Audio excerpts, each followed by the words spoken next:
कैसे हैं आप सभी? मुझे आशा है कि आप सभी अच्छे और खुश होंगे। चलिए आज हम पढ़ते हैं पाठ 1। इससे पहले पढ़ते हैं हम पाठ परिचय। प्रस्तुत कविता में बताया गया है कि कल किस प्रकार एक नन्हे बीज से पौधा उत्पन्न होता है। ठीक है?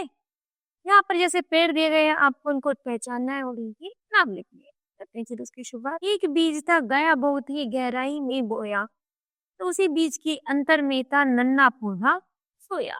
कह रहे हैं जब हम एक बीज को जमीन में गहराई में बोते हैं तो मानो ऐसा लगता है जैसे उस बीज के अंदर एक छोटा सा पौधा सो रहा हो। उस पौधे को मंद पवन ने जाकर पास लगाया, नन्ही नन्ही बूंदों ने फिर उस पर जल बरसाया।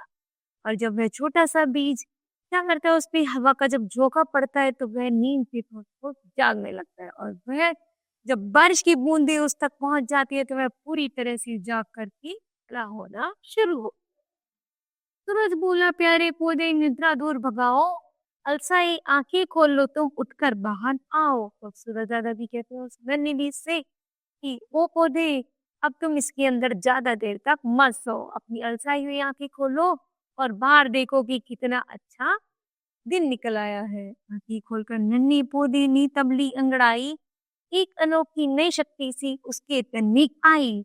जैसे ही वो छोटा सा पौधा बीज से अंकुर फूटकर बाहर निकलने लगता है पौधा, तो उसे एक नई स्फूर्ति, एक नए जीवन की ओर बढ़ने लगता है। नींद छोड़ आलस से त्याग कर पौधा बाहर आया, बाहर का संसार बड़ा ही अद्भुत उसने पाया। जैसे वो पौधा उस बीज मिट्टी से हो तो वह बाहर आता है तो वो देखता है ये संसार तो बहुत ही अद्भुत है।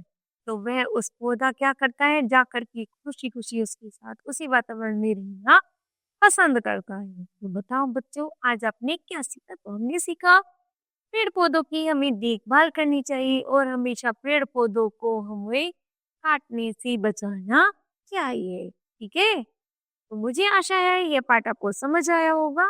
धन्यवाद।